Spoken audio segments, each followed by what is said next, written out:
sibingelele umfundisi uNdlela, umfundisi uZwane, umfundisi uMpanza, abafundisi bonke, umfundisi uGajeni egameni likaJesu. Ngicela sibashayele izandla abafundisi bonke abakhona egameni likaJesu. Omama nobaba ney'ntombi ney'nsizwa, ake sishalele sonke izandla ukuthi sikhona endlini kaNkulunkulu.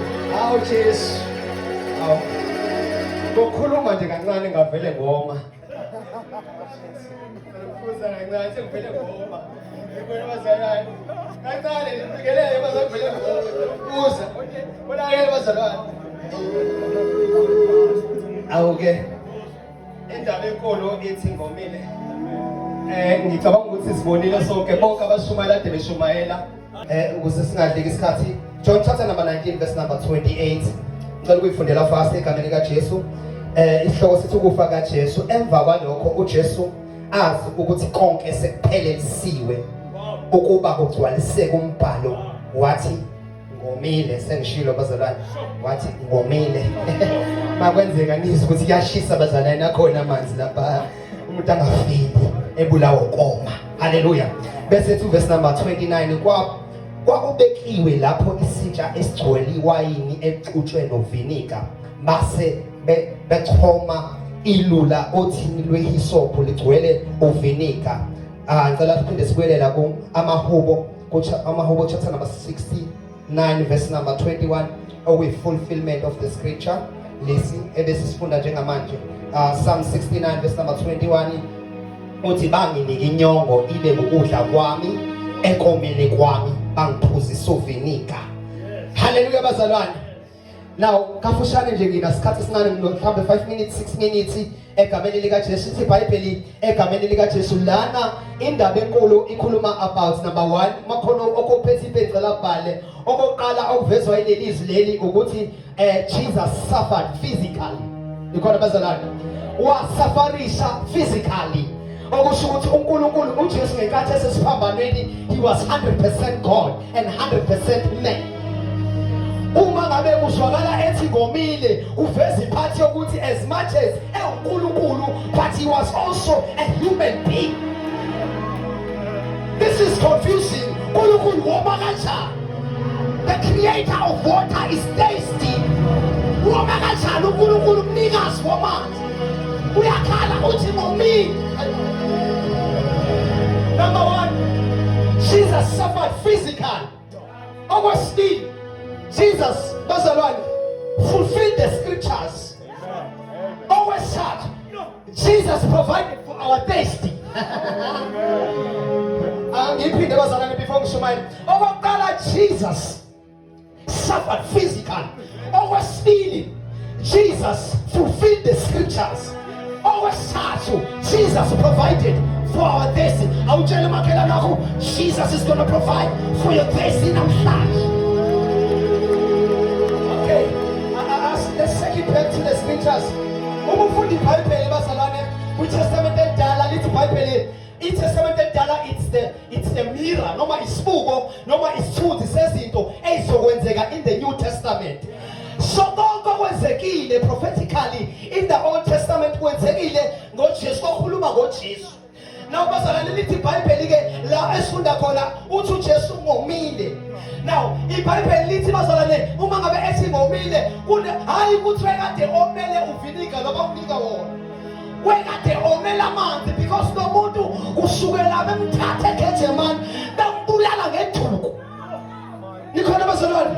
And iswebha shawa ngaso it's not a normal shampoo. Ilesi sithi mawushaya xebuka inyama. Ayingeke bazalwane. Lo muntu kusukela eGetsemane bemqabula phuma igazi. Baphinde bamfaka umkhale wameva ekhanda kwaphuma igazi. Baphinde bamfaka esandleni baphuma igazi. Baphinde bamshotha la baphinde baphuma igazi.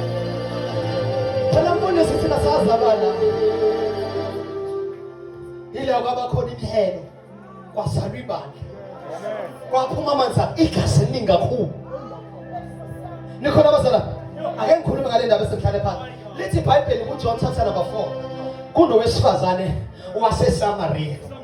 Lithi iBhayibheli lo wesifazane wayenomkhuba each and every day yokuthi ahamba emthonjeni and mangabe emthonjeni ufuna amanzi kodwa kukhona ingxenye kade ufuna ukuqeda ube nenkinga yokungatholi amadoda na uma ngafika khona uthi bazalwane khona ngicela ukuchazela lento kancane uma ngabe lo sifazane ehamba eyokha amanzi angithi bazalwane amanzi ayi-basic need so uma uphuma kini uthi ngiyokha amanzi umzali noma engathembi kangakanani kodwa uzokuthemba uma uthi ukha amanzi no nalo wesifazane ubebeke i-excuse ukuthi ngiyokha amanzi kanti uyofuna amadoda nanso-ke bazalwane into engizoyishumayela enze kalala uma esefika mamkhanyile emthonjeni ubefika wakha amanzi uma esebuyele emuva halfway awachithe phinda buyele khona funakala kuze kudile kushawo 6 intambama abuye seyitholile le ndoda ayifunayo haleluya bazalwane uhlala ukwenze njalo uma efika wakha amanzi emthonjeni fika halfway abese awachitha ngoba inhloso yakhe akona ukufuna amanzi uwomile kodwa kumele amanzi uwomela uJesu waseNazaretha ithwala laphakade owayekhona umhlaba ungakasekelwa sathathabohaba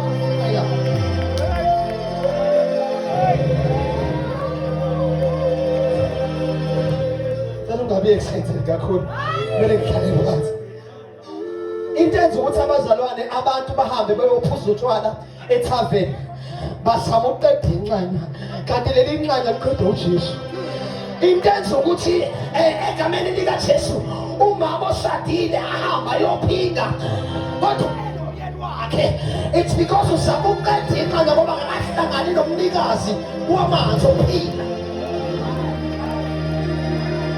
nalo wesifazane beyemthonjeni akayile nje kofuna amanzi kodwa ngelinye ilanga ngoba nenhlanhla wathi uyafika khona emthonjeni kanti kunomnikazi wamanzi wathi yazi ukuthi inhloso yakho akhona ufuna amanzi wathi khona into inaphele kodwa ngizokunika leyo ngayifuni ngizokunika shakalaba komini abantu ngaphandle abawumele izinto eziningi bathinga ungene endlini kaNkulunkulu esibethola uthando khona abashayiwe ngaphandle asebe give upile but when they come to the house of the Lord they get restored they get aligned bayaqondile